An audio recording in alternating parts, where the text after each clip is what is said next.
샬롬 180일 성경 통독 68일차입니다. 오늘 우리가 함께 읽을 말씀은 역대하 6장부터 9장까지의 말씀입니다.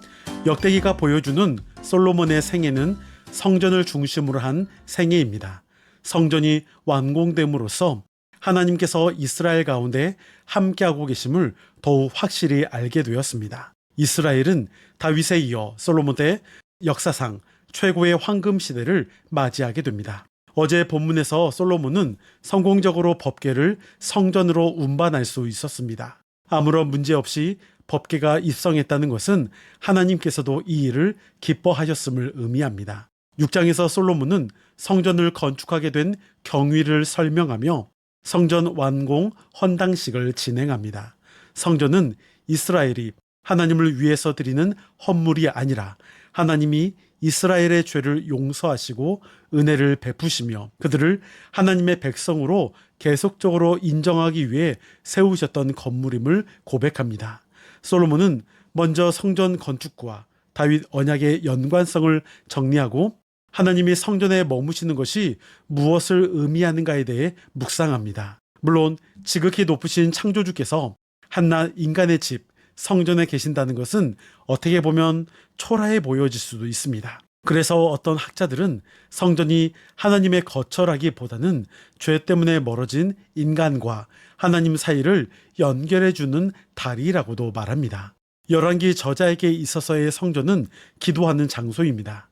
이제 솔로몬은 하나님께 성전을 봉헌한 후 하나님께서 솔로몬에게 응답하신 내용이 역대하 7장에 기록되어 있습니다. 역대하 7장 14절의 말씀을 읽겠습니다.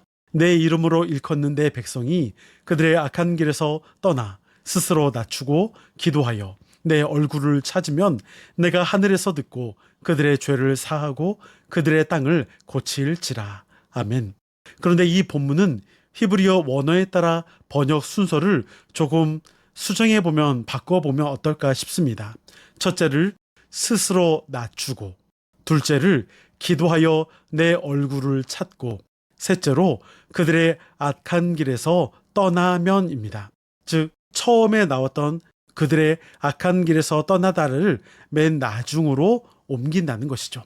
그러면 하나님께서 하늘에서 들으시고 그들의 죄를 사하시며 그들의 땅을 고쳐주신다 말씀하십니다. 즉 스스로 낮추고 이것이 기도하여 하나님의 얼굴을 찾게 되며 결과적으로 악한 길에서 떠나게 되는 이것이 진정한 회개의 과정이라 말할 수 있는 것입니다.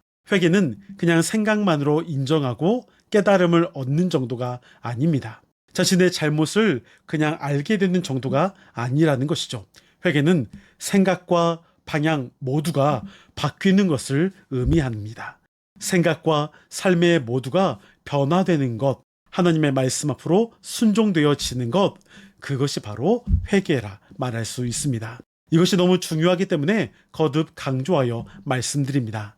회개는 자신을 낮추고 하나님께서 기도하고 하나님께 기도하고 그 악에서 떠나는 것입니다.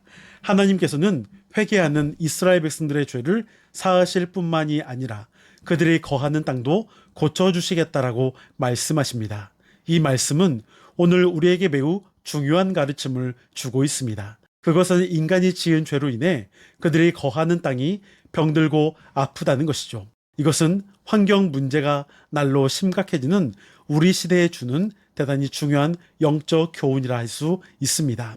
솔로몬은 총 40년 동안 이스라엘을 통치했는데 20년은 앞 1장부터 7장까지의 내용이고 8장과 9장은 나머지 20년에 대한 내용을 소개하고 있습니다.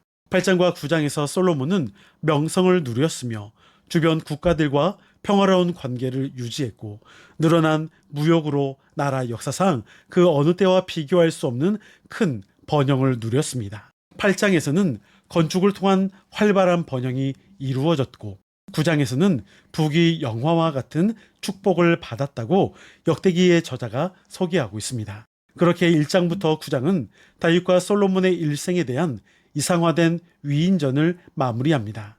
열왕기와 비교해보면 역대기 저자가 묘사하는 솔로몬은 이상화된 왕이 분명합니다.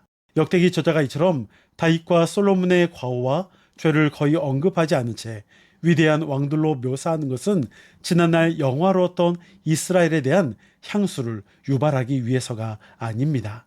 역대기 저자는 위대한 왕들과 그들의 통치 아래 이스라엘이 누렸던 영광을 회고함으로써 앞으로도 이러한 영광이 이스라엘에 임할 수 있음을 강조하기 위해서 쓰여진 것도 사실입니다. 역대기 저자는 포로에서 돌아온 귀향민들에게 새 소망을 제시하기 위해서 왕들의 일대기를 이상적으로 묘사하고 있습니다. 이제 내용을 기억하면서 역대하 6장부터 9장까지의 말씀을 들으시겠습니다. 여러분, 오늘도 승리하시고 평안하세요.